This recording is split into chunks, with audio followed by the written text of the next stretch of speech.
Oke, sekarang kita lihat di soal nomor 31 ya. Sorry, kita lihat di soal nomor 31.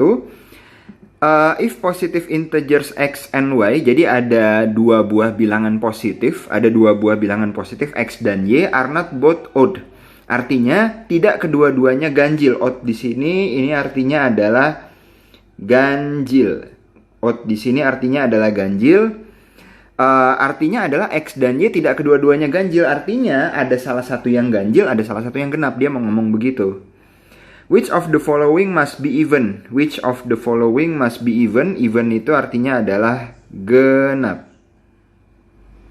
Nah, jadi intinya di soal dikasih tahu X dan Y kedua-duanya tidak ganjil. Artinya gini, artinya X-nya genap, X-nya genap, Y-nya itu adalah bilangan ganjil, X-nya bilangan genap, Y-nya adalah bilangan ganjil. Atau sebaliknya, X-nya yang ganjil, Y-nya yang genap.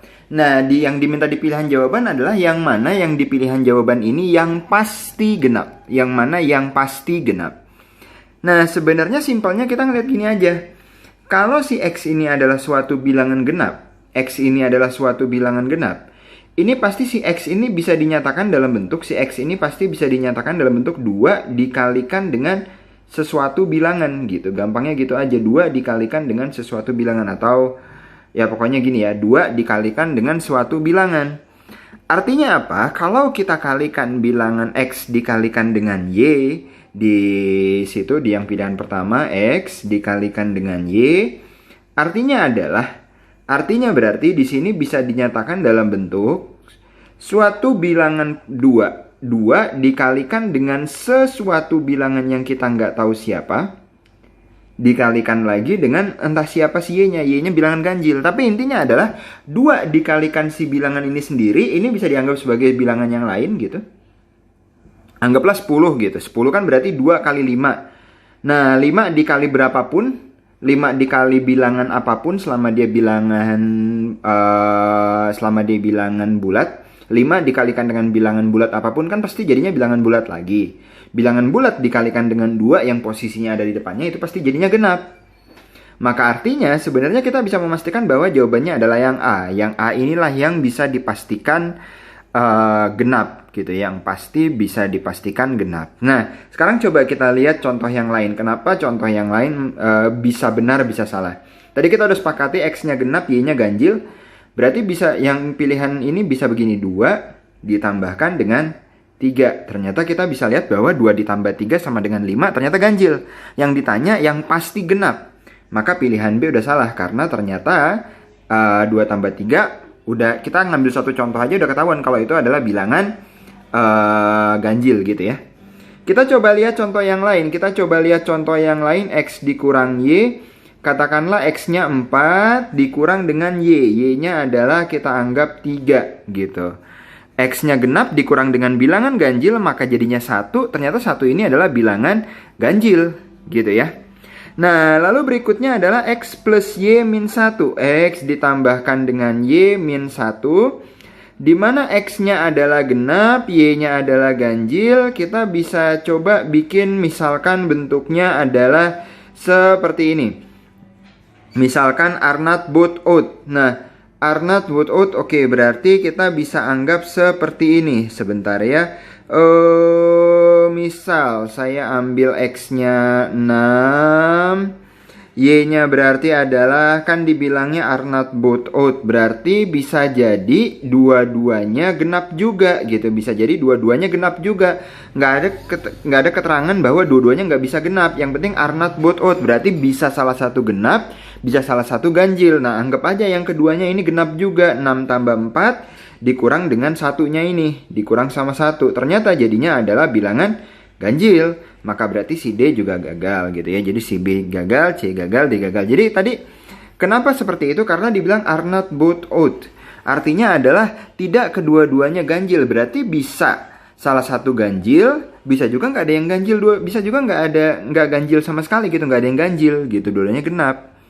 Nah, lalu gimana dengan 2 dikali X plus Y min 1? Nah, kalau ini jelas 2 dikali X plus Y, bagaimanapun X plus Y-nya, karena udah ada faktor 2 dikalinya, ini pasti jadi bilangan genap. bilangan genap dikurang 1. Bilangan genap dikurang 1 pasti jadinya bilangan ganjil. Karena bilangan genap sama bilangan ganjil itu kan selang-seling ya. Artinya habis genap, ganjil, genap, ganjil, genap, ganjil, genap, ganjil. Jadi kalau udah genap dikurang 1 ya pasti jadinya ganjil. Maka yang E juga gagal, berarti jawaban yang tepat adalah A. Gitu ya. Oke, sekarang coba kita lanjut di soal nomor 32. On 3 sales, John has received commission of 240, 80, dan 110. And he has one additional sale pending. If John is to receive an average of exactly 150 on the 4 sales, then the fourth commission must be. Jadi artinya gini, jadi artinya adalah ada seseorang namanya John.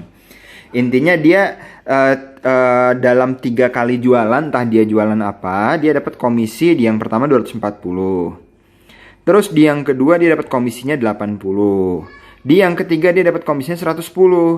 Di yang keempat dia nggak tahu dapat berapa, X gitu anggap. Ternyata kalau ini dirata-ratain, yang berarti kalau dirata-ratain itu berarti caranya adalah ditambahin semua, lalu dibagi dengan 4, gitu ya. Nah ini sama dengan rata-rata yang ada di sini, yaitu adalah 150. Ya sudah, kalau kayak gini kan berarti tinggal kita hitung aja kan. Tinggal kita hitung berarti 240 ditambahkan dengan 80 ditambahkan dengan 110. Kalian bisa coba ngitung 240 ditambahkan dengan 80 jadinya berapa? 240 ditambahkan dengan 80 jadinya adalah 320 gitu ya. 320 ditambahkan dengan 110. Oke, berarti jadinya berapa? 430. Langsung aja, 430 ditambah dengan X per 4 sama dengan 150. Berarti kita bisa dapatkan kalau 430 ditambahkan dengan X sama dengan 600. Artinya sebenarnya di sini kita bisa dapat kalau jadinya gimana nih? Kalau jadinya berarti adalah si X-nya itu sama dengan 600 dikurang dengan 430. 600 dikurang 430 jadinya berapa? Jadinya 170 ya. Jadi X-nya sama dengan 600 dikurang dengan 430. Jadinya adalah 170. Maka jawaban yang tepat adalah B. Gitu ya. Itu nomor 32. Oke, sekarang di nomor 33. The annual budget of a certain college is to be shown on a circle graph. Jadi artinya ada suatu bentuk grafik lingkaran. If the size of each sector of the graph is to be proportional to the amount of the budget it represents, how many degree of the circle should be represent an item that is 15% of the budgets? Artinya sebenarnya gini. Jadi intinya gini ya. Ini ada sebuah diagram lingkaran. Dikasihnya dalam bentuk persen. Nah, kalau di sini kita ada suatu bentuk ininya 15%. Nah, kalau si 15% ini mau dibikin dalam bentuk derajat, nah si derajatnya ini itu berapa derajat gitu. Caranya ya simple aja. Berarti sebenarnya tinggal kita bikin gimana caranya supaya 15/100 ini, 15% itu kan 15/100. Ini itu sama dengan berapa per 360. Gitu aja mikirnya. Atau anggap aja ini berarti kita kasih jangan titik-titik deh ya, kita kasih X aja. 15/100 itu sama dengan berapa per 360 sih? Atau berarti dari sini kita bisa dapat kalau si X-nya itu gimana cara ngitungnya? Ya sudah, berarti tinggal 15/100. 15/100 dikalikan dengan 360. Maka berarti tinggal 15 sama 10 dibagi jadinya 3 dengan 2. Terus berikutnya si 2 dengan 36-nya jadi 18. Tinggal 18 dikalikan dengan 3 jadinya adalah 54. Maka jawaban yang tepat adalah C. Gitu ya, gampang ya. Oke, sekarang coba lihat di soal nomor 34. Oke, di soal nomor 34. During a 2 weeks period, the price of an ounce of the silver increased by 25% by the end of the first week, and then decreased by 20% of this new price by the end of the second week. If the price of silver was X dollar per ounce at the beginning of the 2 weeks period, what was the price in dollar per ounce by the end of the period? Nah, jadi intinya apa namanya, ada suatu silver gitu, ada suatu apa sih, perak gitu ya. Ada suatu perak yang harganya naik dari 25%. Berarti jadinya kalau di awal harganya misalkan adalah X, karena naik 25%, naik 25%, berarti jadinya gimana? Berarti jadinya simple dong. Berarti jadinya adalah X ditambahkan dengan si kenaikannya itu. Kalau dia naik 25%, ya berarti X ditambahkan dengan 25% X. Atau berarti X ditambah 0,25X. Jadinya adalah 1,25X gitu ya. Nah, lalu berikutnya, if the price of the silver and then decrease by 20% of this new price by the end of the second week. Artinya, sekarang di second weeknya, dari 1,25X dia turun sebesar berapa? Turun sebesar 20%. Nah, berarti sekarang gimana? Berarti ya simple lagi. Berarti tinggal kalau turun berarti 1,25. Karena turun berarti dikurang dengan 20% atau 0,2 dari harga awalnya. Ini kurang X sebentar. 1,25X dikurang dengan 0,2 dikali 1,25X. Berarti jadinya gimana? Berarti jadinya adalah 1,25X 0,2. Kita hitung 0,2 dikali 1,25 dulu ya. 0,2 dikali 1,25. Oke, 0,2 itu berarti jadinya adalah 2/10. 2/10 dikali 125 per 100. 1,25 itu 125 per 100. Atau berarti 1/5 dikali 125 per 100. Tinggal kita bagi 125 dengan 5 jadinya adalah 25. Berarti 25 per 100 itu adalah 0,25. Berarti dikurang lagi dengan yang bagian ini. Yang bagian ini berarti dikurang lagi dengan 25 per 100 atau 0,25X. Maka 1,25 dikurang dengan 0,25 jadinya adalah 1X atau berarti X.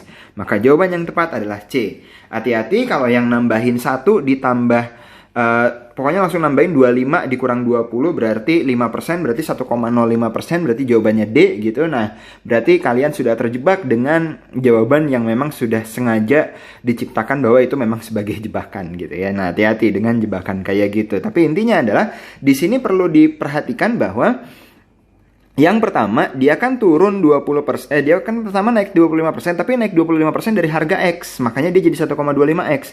Nah, ketika turun 20%, ingat yang turun 20% itu bukan turun dari harga X-nya, tapi dari harga 1,25X-nya itu. Makanya 1,25X dikurang 20% dari 1,25X-nya itu sendiri. Nah, kayak gitu ya. Oke, sekarang kita lihat di soal nomor 35. In a certain pond, 50 fish were caught, tag and return to the pond. Jadi intinya gini lah, ada sebuah kolam gitu. Intinya ada sebuah kolam, 50 ikan diambil gitu, dijaring atau di apa gitu, terus ditandai nih. Entah dengan cara apa ditandainya, tapi dibalikin lagi ke kolam. Pokoknya habis ditandain dibalikin lagi ke kolam.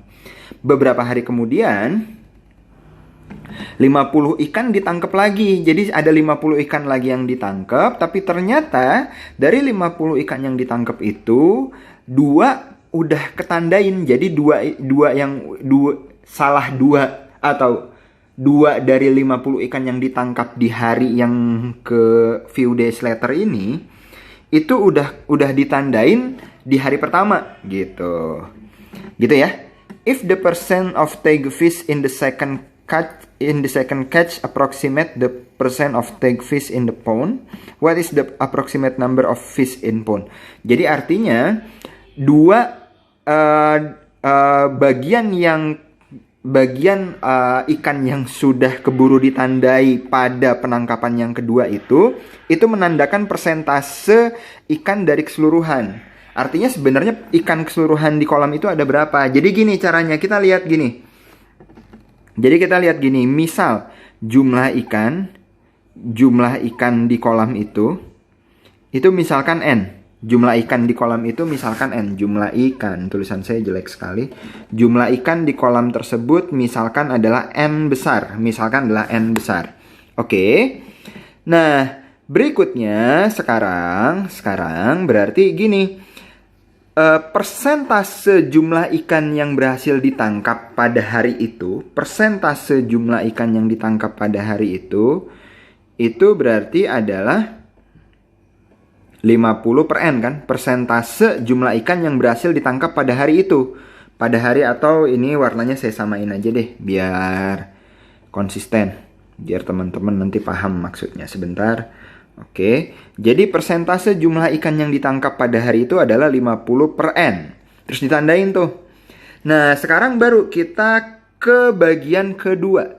Kita ke bagian yang kedua, yaitu adalah kita bisa lihat gini, pada hari kedua jumlah ikan yang ditangkap 50 lagi, tapi yang sudah ketek, yang sudah keambil pada waktu itu adalah 2. Nah, apa yang sudah ditandain 2. Nah, persentase si 2/50 ini ternyata sama dengan percent of tag fish in the pond. Artinya adalah 2/50 ini sama dengan di hari pertama, yaitu sama dengan persentase 50%-nya ini. Nah, yang ditanya berapakah si N-nya? Ya udah, berarti simple. Berarti jadinya adalah, tinggal kita lihat, berarti 2N sama dengan 50 kalikan dengan 50 berarti 2500. Artinya N-nya sama dengan 2500 dibagi dengan 2. Jadinya adalah 1250. Maka jawaban yang tepat adalah C. Gitu ya. Oke, itu dari nomor 31 sampai nomor 35. Kita akan ketemu lagi nanti di video setelah ini untuk membahas nomor 36 sampai 40. Dadah.